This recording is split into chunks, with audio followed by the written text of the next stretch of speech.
വയസ്സിലാണ് ഈ കൃത്യത്തിന്റെ പേരിൽ ജയിലിലേക്ക് പോകുന്നത്. ഇപ്പോൾ അദ്ദേഹത്തിന് 44 വയസ്സിലാണ് നാട്ടിലേക്ക് മടങ്ങി വരുന്നത്. 26 വയസ്സിൽ അവിടേക്ക് കടൽ കടന്ന് പോയതാണ്. തിരിച്ചു വരുമ്പോൾ 44 വയസ്സ്. മുന്നോട്ടുള്ള ജീവിതത്തിനും ബോച്ചയുടെ ഒരു തുണയുണ്ടാകുമെന്ന് കരുതാമല്ലോ അല്ലേ?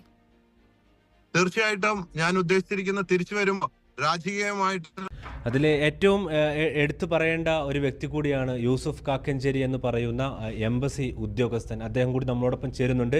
നയതന്ത്ര ഉദ്യോഗസ്ഥനായതുകൊണ്ട് തന്നെ അദ്ദേഹത്തിന് ഇതിൽ സംസാരിക്കുന്നതിന് ഒരുപാട് പരിമിതികളുണ്ട്. എങ്കിൽ കൂടിയും അദ്ദേഹം ജയിലിൽ പോയി റഹീമിനെ നേരിട്ട് കണ്ടിട്ടുണ്ട്. യൂസുഫ് കുറച്ച് മുന്നോട്ട് വന്നാൽ കുറച്ച് സൗകര്യമായി. എന്തായിരുന്നു നിങ്ങൾ റഹീമിനെ ആദ്യമായിട്ട് കണ്ടൊരു അനുഭവം? എന്നാണ് അവസാനമായിട്ട് കണ്ടത്? എന്താണ് റഹീം പറഞ്ഞത്? റഹീമിനെ ഒരു നിരവധി തവണ കണ്ടിട്ടുണ്ട്. എത്രയെന്ന് എനിക്കറിയില്ല. അത് പല നിമിഷങ്ങളും വികാരഭരിതമായ നിമിഷങ്ങളായിരുന്നു. ജയിൽ മോചിതനായിട്ട് വരുന്ന റഹീമിന് വേണ്ടിയിട്ട് വീണ്ടും ബോച്ചെ ഒരു വലിയ ഓഫർ നൽകിയിരിക്കുകയാണ്. ചില്ലറ